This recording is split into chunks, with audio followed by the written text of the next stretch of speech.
I guess, John, the order of the day is bouncing back. You've done it pretty much all the time this season. I think you've only lost back-to-back league games once. How do you go about doing it? I mean, you've just got to work hard. I've said it before. We've got to eliminate these silly mistakes. You know, if you look at probably the last 6 or 7 goals we've conceded, probably 5 of them have just been down to, I mean, really howlers, really. You know, mistakes that are so avoidable, it's untrue. And when you look at that goal back the other night, the first goal, it's like watching the Keystone Cops. It was like, you know, it was like Harold Lloyd film. And you can't legislate for that, you can't plan for that happening. But the players have just got to take the responsibility to avoid it happening. They've got to get more organised amongst themselves.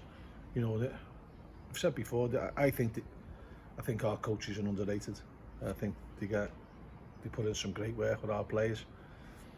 But they've got to, once they cross the line, you can't dictate what they do in individual situations. And so often we've made mistakes and we've been punished for it. And you know, the irony is, you watch the other night and Omar Beckles made, and no, he's won the game and he scored a great goal for them in this respect. But Omar made a great lad for us as well. But he made 5 individual errors on Tuesday and never got punished for any of them. And our lads seem to make a mistake and get punished. And you know, that's just when things go for you and things don't go for you. You can't legislate for it. You've got to try harder to eliminate the mistakes and capitalise on the other mistakes. But you know, if you dwell too much on a defeat, you tend to get a negative vibe around the place, and you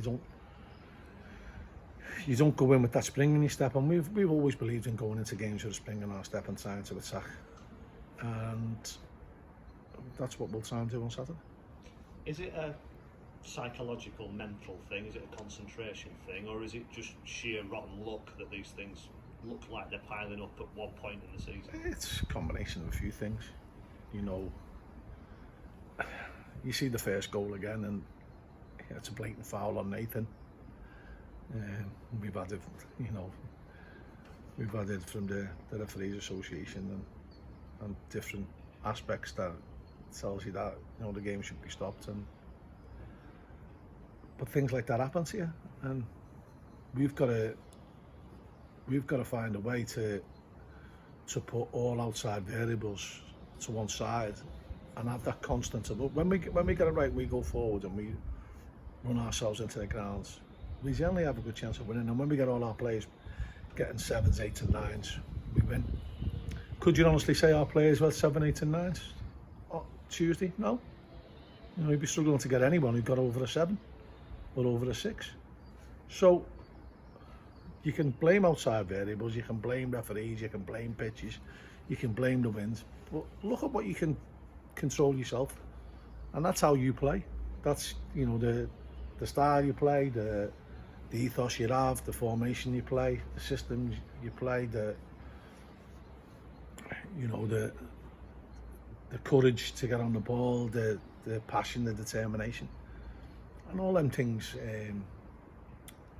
If you get them right, you know, eventually you get your rewards. I mean, probably what sums up the night for me on Tuesday was their keeper fumbled the ball. Mark Hughes has slid in with the force of a juggernaut, and how the keeper has kept the ball out, I don't know. It's an unbelievable save, that, by the way. I don't think the keepers had credit for that. That was an unbelievable save. And you've just got to keep going with things like that, you know. And if you keep creating chances, you keep getting teams on the back foot, you'll get what you deserve. But if you start bemoaning your luck, and you know, I know I've mentioned it in the past, but if you just hide behind luck, which does play a massive part in football, don't get me wrong, but if you start doing that and you start complaining about refereeing decisions and if he'd have done that and that, this, that and the other, you know, you'll quickly stop yourself developing. You'll quickly stop growth at the club. So we've got to put that to one side and just concentrate on ourselves, concentrate on what we do, and if we can get that right, hopefully the other things will fall into place. Is it difficult when you're forced into changes? You didn't have Paul Smith, you didn't have Ben Barclay the other night, and it's been a run of consistent 11s. I think it's 4 unchanged 11s in a row before that. Yeah, I mean, there's an argument that maybe that's too much football for them. I don't subscribe to that, I never will do while I'm managing, so but they made a couple of changes themselves, so it shouldn't, the lads all take part in every training session, so they all know the jobs. Possibly I should take some of the blame for maybe not altering the system a little bit quicker after we went 1 down. They had the tails up, and don't forget, Crewe were a good side, and I think what people sometimes miss in football is they don't allow any account for the opposition. They don't. I mean, a lot of managers are guilty of this as well, and I mean, to some extent, I might be labelled in that category, but I'd try not to be. You don't just lose a game because you're poor. It's not all about you. There's two teams out there, and sometimes the other team play well, and you know, certainly after they scored the other night, and when we went down to 10, Crewe did play very well, and you know, sometimes you have to accept that. Hold your hand up, say they were better than us on the night, but next time we play them, let's make sure we're better than them. And if you can be better than more teams throughout the season, sometimes you don't have to be better than them. You know, we've seen that against Plymouth, didn't we? But the more you're better than teams, or the more times you're better than teams, the likelihood that you'll win more games than you don't. Are you likely to be able to welcome any back for this weekend? Yeah, we're hoping Ben Barkley will be fit. We're hoping Joe Pritchard will be fit. We're hoping Paul Smith will be fit. So, obviously we lose Harvey now. But we've got a decent squad. And I think we have worked hard, and it's okay when you're working hard and things are going well for you. You don't really feel as tired. We've got to now get them back up for the game on Saturday. We've licked our wounds over yesterday, reviewed the game. And now we move on to Saturday, and if you dwell on the past, you'll stay in the past, and we don't want to stay in the past, we want to go into the future. Off the pitch, you've not had a bad week, you've had your COVID jab, you didn't look particularly keen, you weren't looking in the picture. Yeah, I've just got this, it's a mental thing, if you don't look it doesn't hurt. Was it painless? It was painless, yeah. Excellent, that's good news. Highly recommend it. I'm sure there'll be a queue. You've got Fleetwood to prepare for this weekend. Is it any surprise to see Simon Grayson back in management at this level? Oh, Simon knows the game inside out, and good character. I've had a duels with him throughout our career, so I remember he used to come and watch us training when he lived up by Skipton Way. And you know, we'll organise them well. They've had a good run of results since he's came in. They'll be disappointed losing to Sunderland, but you know, it's no slant on you if you go into Stadium of Light and you're disappointed if you get beat. So we know it's going to be a tough game. As every game we're going to play between now and the end of the season is going to be. I keep saying it, but that's fact. And not everything's going to be plain sailing. And it's cheerless if you think that that's going to be like that. So be prepared for the knockbacks.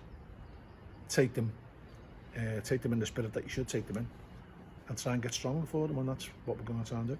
Talk a lot about this season behind closed doors and how that's affecting home form and away form and stuff like that. Do Fleetwood sum up the way football is at the moment? You look at the squad they've got, the expectations of them in pre-season, it just never seems to have happened. They never seem to be able to find any consistency. I think one of the problems Fleetwood have had is that they've never been able to really get their best 11 out onto the pitch at any one given time. And that's, you're always then shuffling the pack and looking to try and make the best of what you've got. You've got good players, and you know, they've got players who can air you.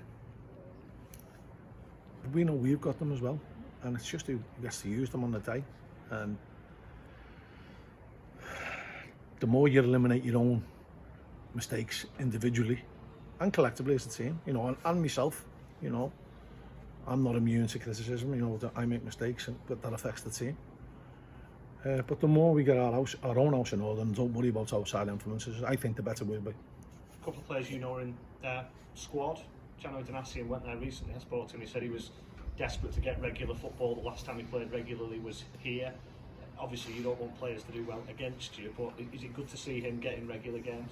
He's a cracking lad, John. I love him to bits, and I want him to do brilliantly in his career, just not on Saturday.